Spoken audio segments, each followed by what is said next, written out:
कुम्हार का गधा। एक कुम्हार के पास एक गधा था। कुम्हार उससे बहुत काम लेता था। इससे गधा बहुत परेशान था। उसे कम से कम खाना मिलता था।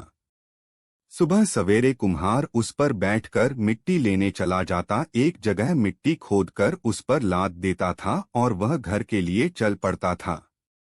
कुछ दिन बाद बरसात शुरू हो गई। कुम्हार ने अपनी पत्नी से कहा, बरसात शुरू हो गई है, न तो अब मिट्टी मिलेगी न अब बर्तन सूखेंगे। अब इस गधे का क्या करें? 4 महीने तक इसे खिलाना मेरे बस की बात नहीं।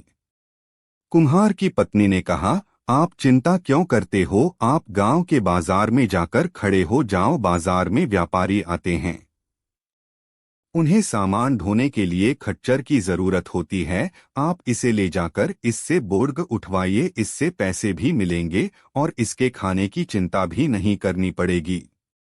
कुम्हार अगले दिन बाजार में पहुंच जाता है। वहां से वह बोझा तय करके गधे पर रख देता था। खाली समय में गधा अन्य गधों के साथ खड़ा रहता था। गधा दूसरे गधे से कहता, भाई तुम्हारा मालिक भी क्या ऐसा ही करता है? मेरा तो बहुत मेहनत करवाता है। दूसरा गधा उससे कहता है, भाई मालिक तो सभी एक से होते हैं, लेकिन मैं तो अपनी बुद्धि से उसे बेवकूफ बनाता हूँ। जैसे मेरे मालिक ने कल मेरी पीठ पर नमक लाद दिया और मुझे नदी के रास्ते जाना था। मैं जैसे ही नदी में उतरा, में थोड़ी थोड़ी देर में थोड़ा नीचे हो जाता, जिससे नमक पानी में घुल जाता और मेरा बोझा कम हो जाता था। गधे को भी समझ आ गई। उसके मालिक ने अगले दिन उसकी पीठ पर कपड़ों के गहवर लाद दिए। गधा जैसे ही नदी में गया, उसे दूसरे गधे की बात याद आ गई। वह बार बार नीचे बैठने लगा। लेकिन ये क्या, जैसे ही वह नीचे बैठकर उठा, उसका गट्टर और भारी हो गया। कपड़े पानी में भीग गए और कपड़ों में पानी भर जाने के कारण वे और भारी हो गए। गीले कपड़े देखकर कुम्हार को गुस्सा आया। उसने गधे को और मारा। इस तरह गधा बहुत परेशान हो गया।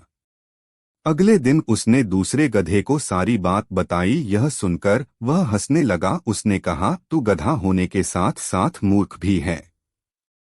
वह सुनकर गधे को बहुत बुरा लगा। उसने सोचा, इसकी बातों में आकर पिटाई भी हुई, ज्यादा बोझ भी उठाना पड़ा, इससे तो ईमानदारी से काम करना ही ठीक है।